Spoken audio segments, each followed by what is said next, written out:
মৌলভীবাজারের শ্রীমঙ্গলে হাইল হাওরের বিশাল এলাকা জুড়ে ফুটেছে লাল শাপলা, আর তা দেখতে প্রতিদিন ভিড় করছেন শত শত দর্শনার্থী, যা শ্রীমঙ্গলের পর্যটন শিল্পে এনে দিয়েছে নতুন মাত্রা।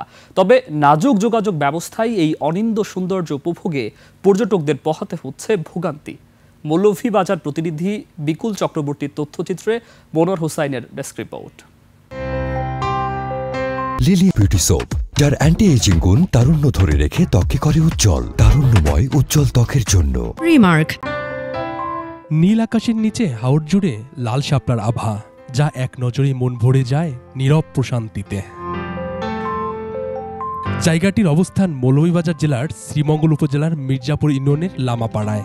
যাত্রাপাশা সাহশ্রী ও যতরপুর গ্রামের হাইল হাওর অংশে গোপলা নদীর পার ঘেঁষে।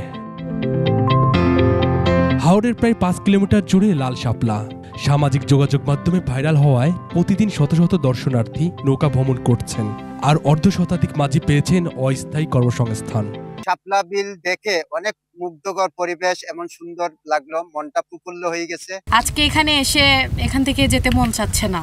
আর এই হাওরে শুধু শাপলা নয়, এখানে দেখার আছে নানান জাতের জলজ উদ্ভিদ ও দেশীয় মাছ। চাইলে ভোরে এসে কিনে নিতে পারেন হাওরের মাছ। হাইল হাওরের এই অংশে রাস্তা মেরামত ও গোপলা নদীর উপরে একটি ব্রিজ স্থাপন করলে পর্যটকদের যাতায়াত সহজ হবে। পাশাপাশি শ্রীমঙ্গলের বিচ্ছিন্ন জনপদ যতরপুরের সঙ্গে যোগাযোগের স্থায়ী ব্যবস্থা তৈরি হবে বলে মনে করেন স্থানীয়রা। যতরপুর একটা বিচ্ছিন্ন গ্রাম, এখানে যদি একটা ব্রিজ হয় তাহলে আমাদের যোগাযোগ ব্যবস্থাটা সুন্দর হয়। Monowar Hossain, desk report, 21 television.